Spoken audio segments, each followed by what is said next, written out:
ఎన్నికల కోడ్ అమల్లో ఉన్నందున ప్రశాంతంగా ఓటు హక్కు వినియోగించుకోవాలని జిల్లా ఎస్పీ శరశ్చంద్ర పవార్ తెలిపారు. ఎటువంటి ఘర్షణలకు తావు లేకుండా గ్రామస్తులు పూర్తి సహాయ సహకారాలు అందించాలని అన్నారు.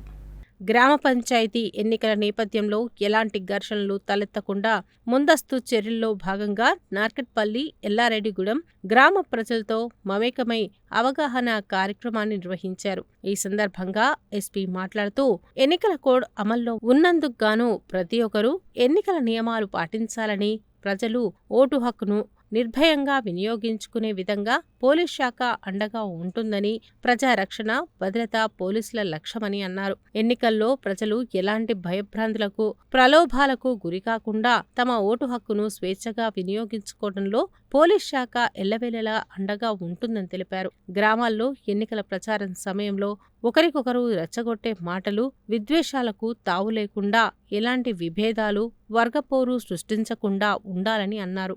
ముఖ్యంగా యువత అనవసర గొడవలకు వెళ్లి కేసుల్లో ఇరుక్కోకూడదని, కేసులు నమోదైతే భవిష్యత్తులో ప్రభుత్వ ఉద్యోగాలు రావని సూచించారు. ఎన్నికలు వస్తూ పోతూ ఉంటాయని, గ్రామాల్లో ప్రతిరోజు ఒకరినొకరు చూసుకుంటూ జీవించాల్సి ఉంటుందని, అందువల్ల ప్రజలు ఐక్యమత్యతను పాటించాలని చెప్పారు. ఓటు హక్కును ప్రశాంతంగా, స్వేచ్ఛగా వినియోగించుకోవాలని సూచించారు. గత నెలలో గొడవల కారణమైన వారిని ఇప్పటికే బైండ్ ఓవర్ చేయటం జరిగిందని, వారిపై ప్రత్యేక నిఘా ఏర్పాటు చేసినట్లు తెలిపారు. తిరిగి ఇలాంటి ఘటనలకు పాల్పడితే కఠిన చర్యలు తీసుకోవాల్సి వస్తుందని హెచ్చరించారు. అదేవిధంగా ప్రతి గ్రామంలో బెల్ట్ షాపులను ఇప్పటికే మూసివేయించామని, ఎవరైనా అమ్ముతున్నట్లు తెలిస్తే పోలీసులకు సమాచారం ఇవ్వాలని తెలిపారు. జిల్లాలో నగదు, మద్యం, ఇతర ఉచిత పంపిణీలపై కట్టుదిట్టమైన నిఘా పెట్టినట్లు ఎస్పీ తెలిపారు. ఎన్నికల నియమావళి అమల్లో ఉన్నందున ఎవరూ ఓటర్లను ప్రలోభపెట్టి మద్యం, నగదు లేదా ఉచితాల పంపిణీ చెయ్యరాదని స్పష్టం చేశారు.